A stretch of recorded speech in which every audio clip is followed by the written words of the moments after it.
welcome. I'm delighted to be here with you today, Francois. It's fantastic to see you again. I've been so looking forward to this conversation. You are, of course, the Dean and CEO of the London Business School. In your second term, prior to this brilliant role, you were the Dean and Professor at the Wisconsin School of Business, and you were previously a Professor at the London School of Economics. So a Professor through and through. We have a lot to cover today. We're going to talk about, obviously, what it takes to lead such a brilliant business school, the future of business education, some tough decisions you've had to make, and of course, your own habits and practices. Welcome to the show. Thank you for having me, David. So good to be here with you. Fantastic, fantastic. So, I mean, you lead, of course, a group of superstars, the elite, the clever people. Yeah. Let's just kick off with that. What does it take to lead them successfully? Can I add a little bit? They are the superstar, brilliant, and clever in the domain of leadership. Indeed. And management, right? One of them wrote a book, Why Should Anyone Be Led by You? Rob Coffey. Great book, by the way. I really recommend it. So it's a real privilege, actually, because there's another dimension that's somewhat special to RBS is how much every one of them cares about their impact on the world. And I think there is something there about who we are as a school, about our history, about our governance, that for a start, for example, we are a school on our own. We don't have a big endowment. Yes. And so while we are an environment that is suitable and that is designed by world-class researchers, so very much an environment that preserves the opportunity for them to choose their agenda, their own curious wanderings at the frontier of knowledge. At the same time, there is a collective understanding of our collective commercial responsibilities. Because at LBS, if what we do does not generate enough revenue through degree education, through executive education or other forms of engagement of our alumni and other interested parties in the world, then there's no money to make payroll. And so, right, so what's really interesting is that full context, if you want, that there are brilliant people who teach and research my job in many ways. But at the same time, they understand that collectively we got to perform. And the way you perform collectively in human organization is typically, and that's the case here, is you appoint a leader. And so then the question is for me to understand what really is my mandate, my gift. I like this word I learned when I moved from the US to here. What is within my gift? And then make the most of that. And the rest, just don't complain about it. Don't bang your head against the wall. Just leverage your gift. That's a good mindset.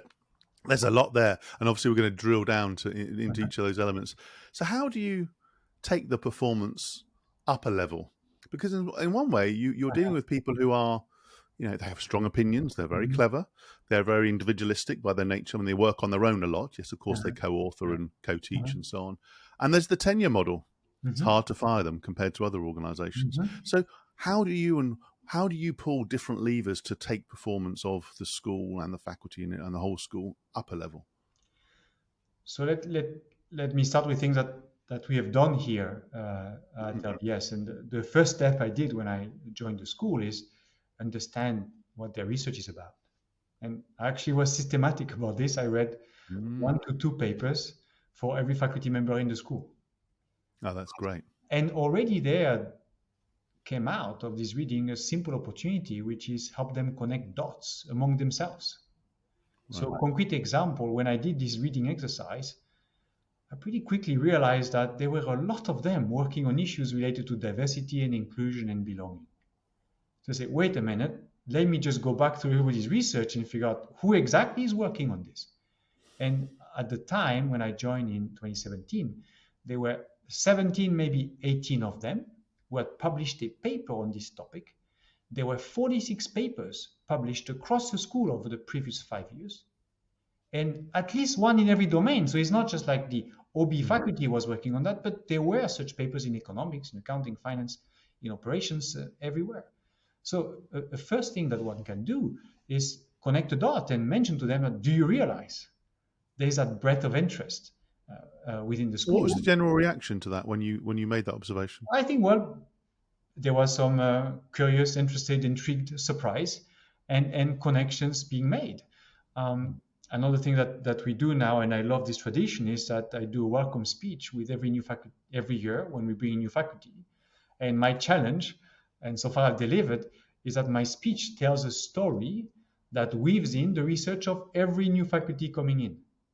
Oh, that's The lovely. outcome of that speech is they talk to each other and say, oh, I should really talk to you, because the dean came up with at least one opportunity for us to be connected, and maybe there could be more. So that a concrete example, the general principle there is as a dean, I get a chance to shape the platform upon which they rely to carry out their research, and then also to amplify their research. Right? So I'll give you a concrete example of amplification. In the city of London here, there is a chairman of a major bank with whom I built a relationship, and every time we meet, I bring him 3 papers. Because I look at the news, I look at the strategy, I look at what's up with him, with his CEO, and with the broader corporation. And I just had lunch with him on Wednesday. I said, here are 3 papers out of our faculty, which I think right now could be helpful. And who knows? Sometimes it just lands there. Sometimes it yields a phone call to the faculty. Maybe sometimes it yields a grant or collaboration on. So it's yet connecting dot on research within, connecting the faculty to the world. And because at LBS, our faculty cares so much about their impact, that's an easy and obvious way that as a dean, but as a school in general, we can create an environment where these brilliant people, they get a benefit from the collective. Yes. Yeah. I love that intentionality and of doing it and making connections that are where there's a genuine interest, as opposed to just being, I feel like, a social beast. You're actually making meaningful, substantive connections. I mean, you referred earlier, Francois, to being obviously an outsider. You didn't come through the ranks of the school, and you are French, and you're working in the US. And obviously this is a London business school. What did you enjoy the most about being an outsider CEO and dean, and what did you find the hardest?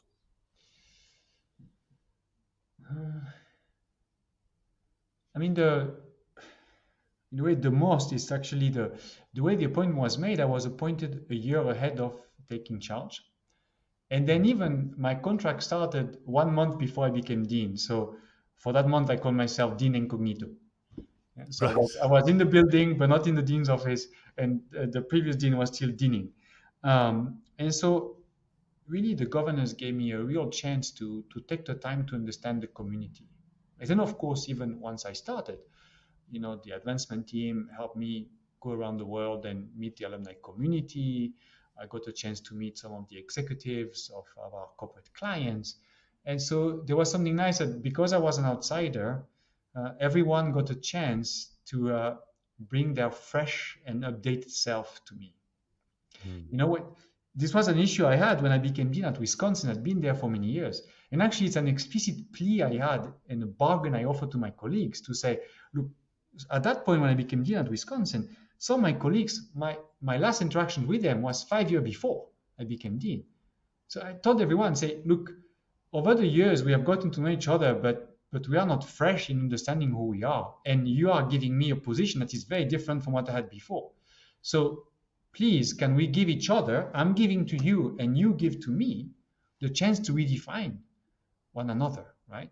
And when I came in from an outside, of course, there's always some baggage. People can Google me. People interviewed me extensively.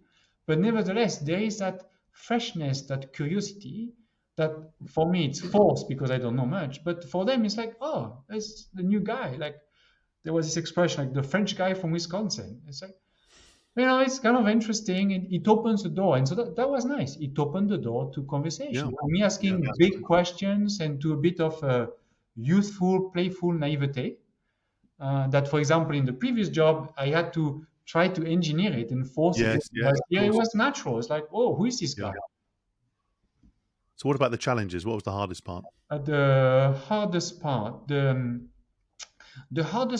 and took me a long time. Well, I had 2 that come to mind, so let me share the 2.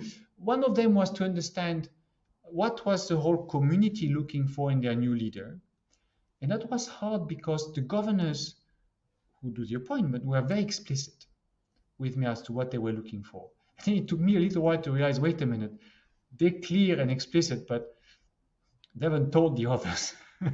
and so, Right. and which is actually, of course, it's not like they are the whole school engagement to determine the attribute of our new dean. I mean, I should have realized that, right? But I guess it took me learning by doing, figure out, oh, wait a minute, this explicit mandate, because it was so clear from the governor, maybe it's a conversation I need to be had with the community. So that was one thing. And then the other thing that was challenging for me at the beginning, and several colleagues were extremely helpful, is as I moved from Dean in the US to here, Dean in that CEO dimension, some elements of that were very clear.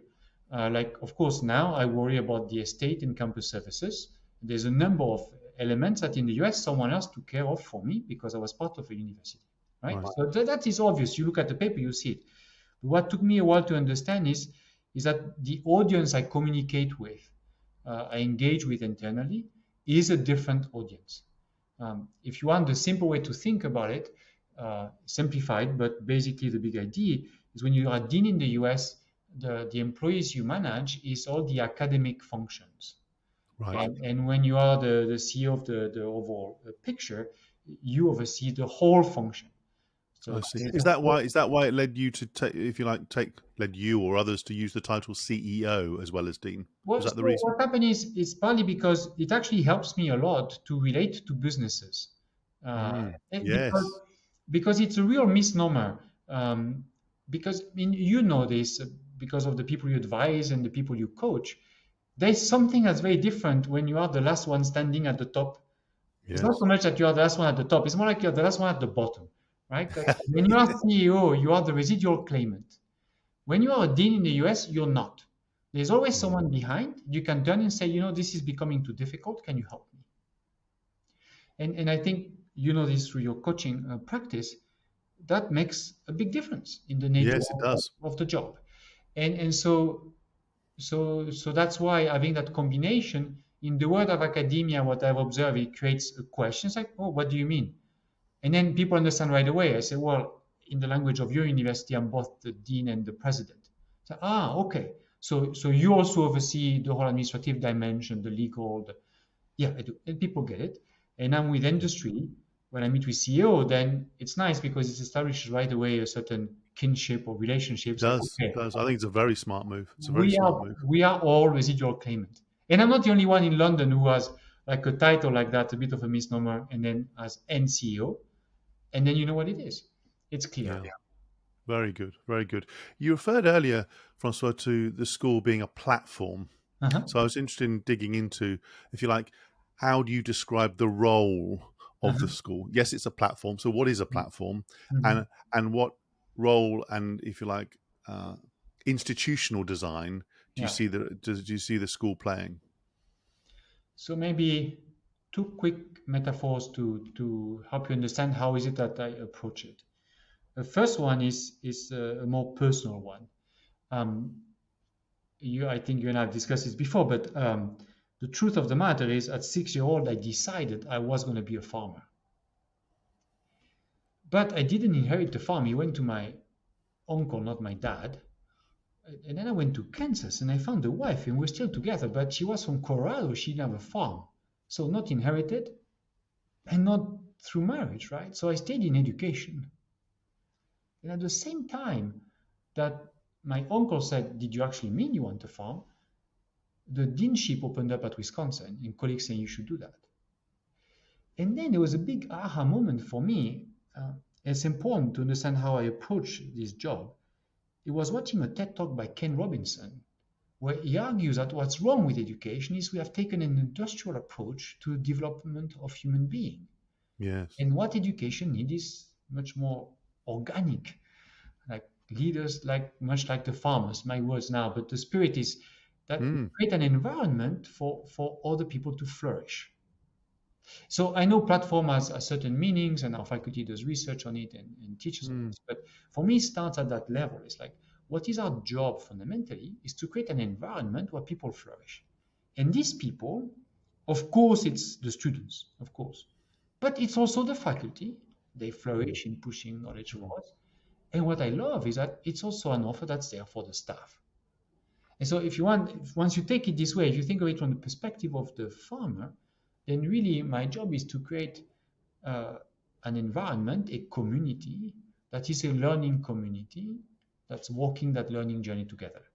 And that's why that's our vision, actually, is to be an engaged community walking the learning journey together. So that's like the bigger picture of what learning is.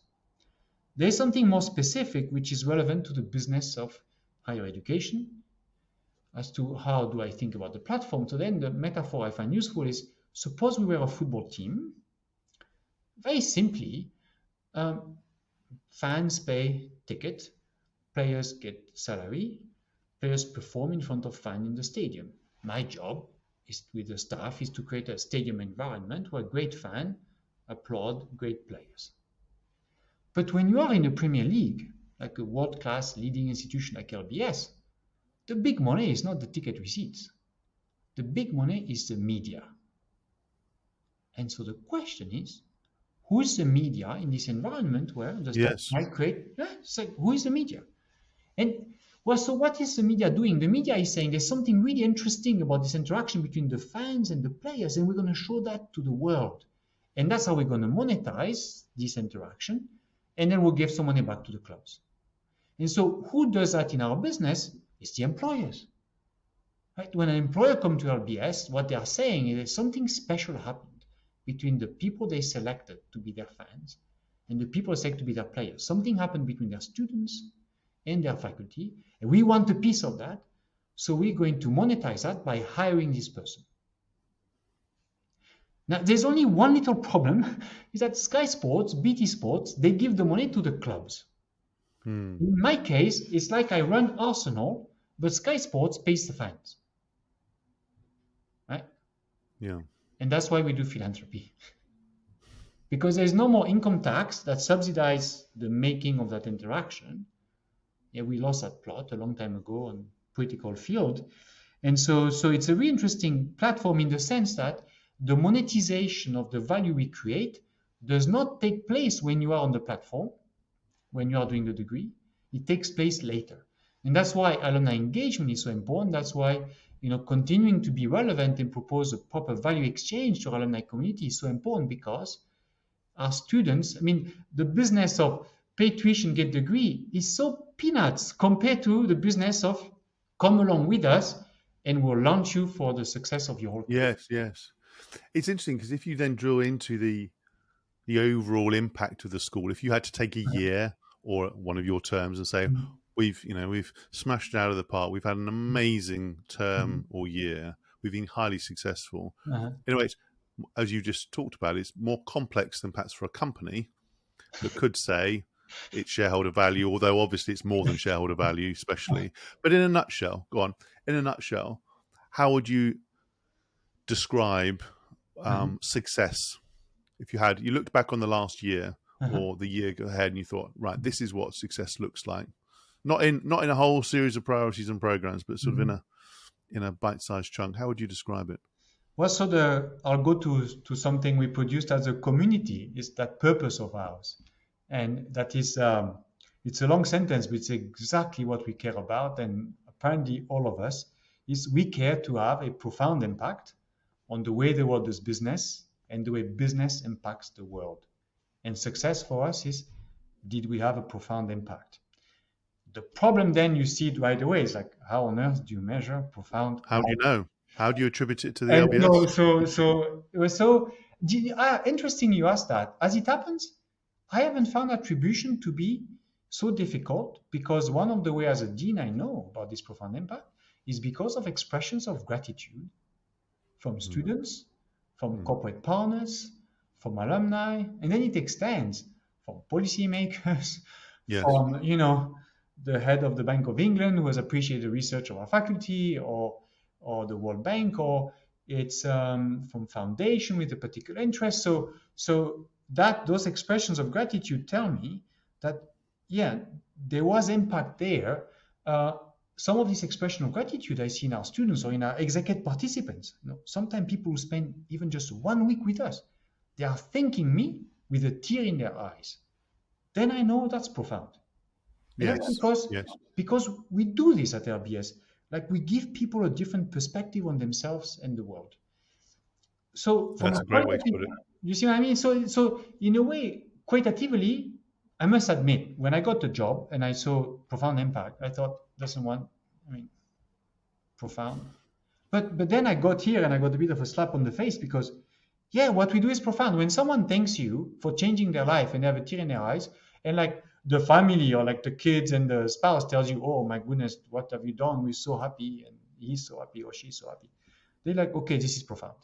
Okay. When an organization comes in and said, you helped us on our journey redefine ourselves, or you helped us pivot our activities. Yeah, that's impact. That's Then, impact. yeah, so there is a question, and you're asking the right question, which is how do you quantify that? And one of the way I like to look at this is how many people come back. And that's why in our vision, we talk about an engaged community, an engagement. And we're still working on refining the measurement, but engagement is not like you show up once every 5 years. No, I There's like, understand. I you see understand. that there's an exchange, you're part of the conversation. So my colleagues are working on refining this with the data we have already, seeing what data we can collect. But I mean, in a way, the business more on that. community talking about their interactions, their engagement with the school, the stories, the pivots, the changes they've made as a result of different, Yeah. if you like, interactions is part of Mhm. that story. So that all sounds fantastic. Let's shift now and pivot ourselves Uh-huh. to, if you like, the future of business education and the Uh-huh. future of the school. Because that all sounds rosy, but let's be frank. Some people have not only during the pandemic, Mhm. if you like, unbundled, spun down, gone Mhm. for online courses, doing it Mhm. yourself, corporates bringing it in house, Mhm. and it's been challenging for some aspects of the Mhm. school and other business schools around the world. What's on your agenda, Francois, to, if you like, shape up, disrupt your own Mhm. approach to business so Mhm. it's still relevant, Yeah. and it's still relevant to, I guess, a broader base of people who are perhaps more discerning now in Mhm. terms of how they spend their money and what impact Mhm. they want to receive. So the three things: research, diversity, and then from transaction to journey. So let me explain. The first thing is we have done all along, or at least since the pivot of the school in 1989, is all the teaching we do, the experience we deliver is grounded in research. Maybe we need to be more explicit about this as an element of our value proposition because there's so much competition that just follows fads and is not Mm. evidence based. But that remained. The shift is just be more explicit about that. And we are with people coming into the school. The other element that is very LBS is everything we do is enriched by our diversity. And we have prided ourselves, and rightfully so, legitimately so, with our international diversity. I love Yes. it when a dean from another country wants to compete with me and ask me what's the proportion of foreigners. I love it because it tells me they have not understood what international diversity means at LBS. You see, it's 91% for our students, but that's not the richness. The richness is the fact that there's so many students. If you ask them what flag should I give you to have like a big flag picture, you have to give Mhm. them 2, 3, 4, 6 flags.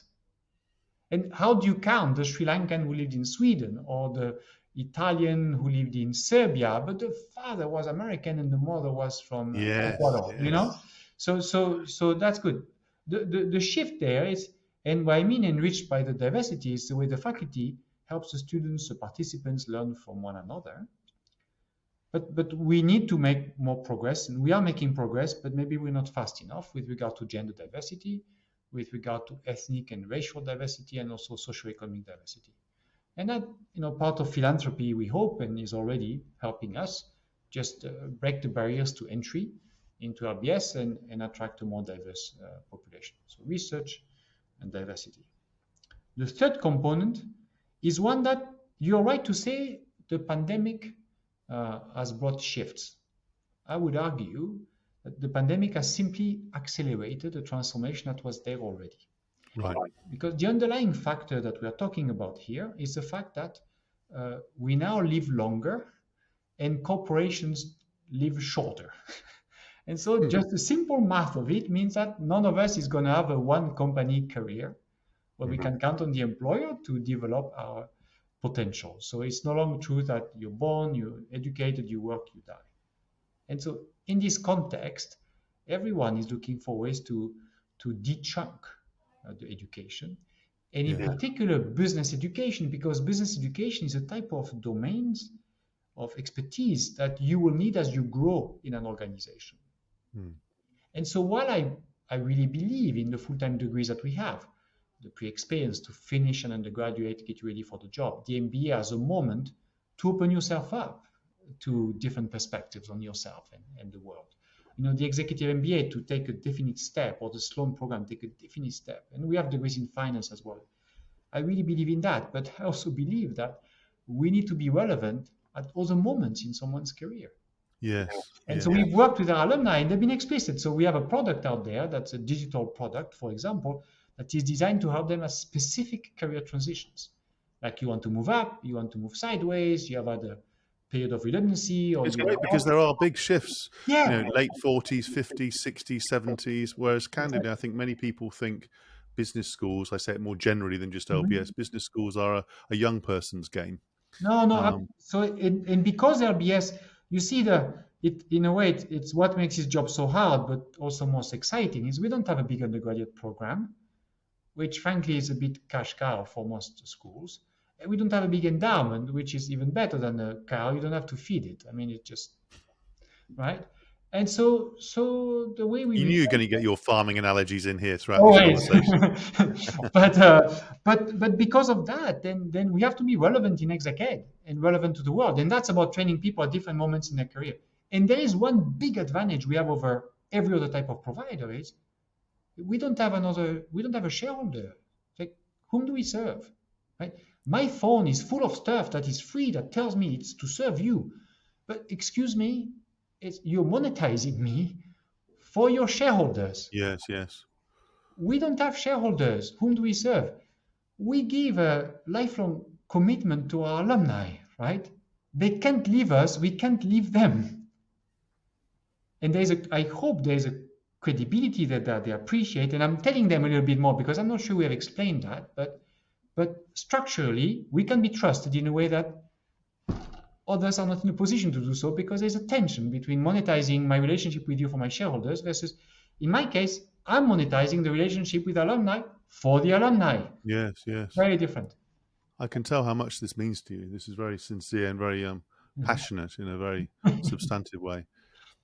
If we continue the theme of the future of business education, and you were to put on your radical hat or your disruptive hat, what is on your list of topics or areas where, if you were to perhaps start afresh like a new outsider, and you were given a whole dollop of VC money? I'm talking high level here. Don't worry about all the structures and so on. But, excellent. And you could make some disruptive plays in this space. What would be on your radical list?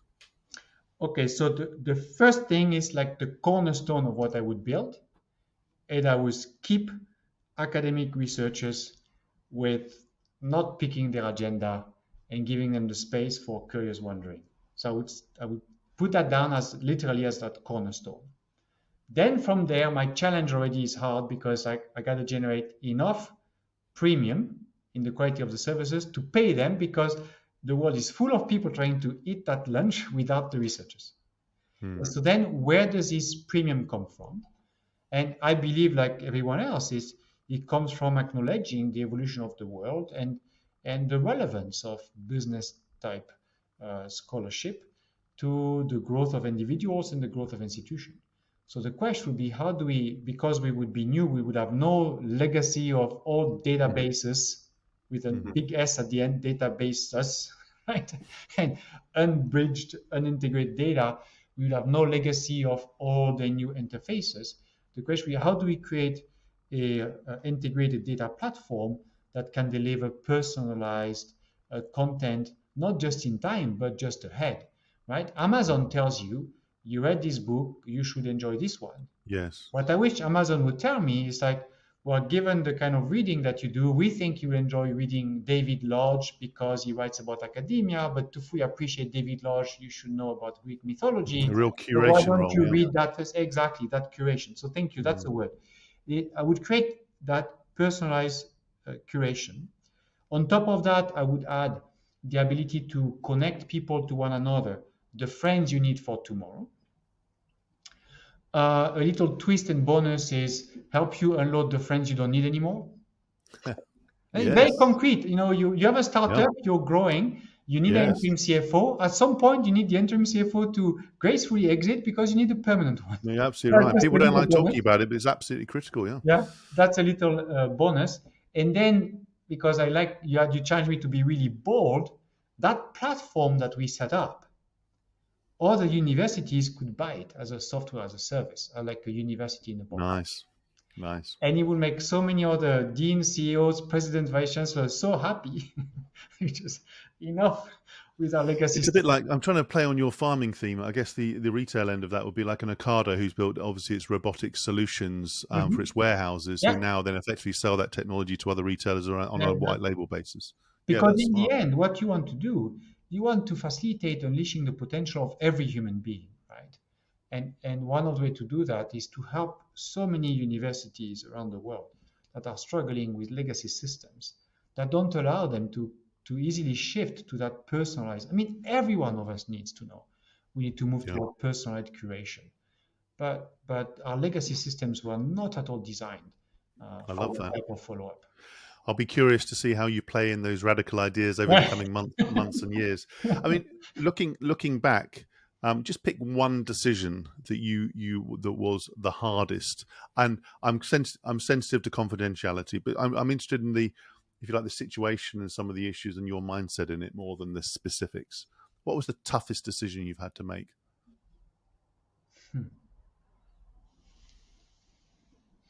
It's hard to rank. I would say there were a number of decisions once the pandemic hit that were really hard. And I can explain the feature because it's very simple.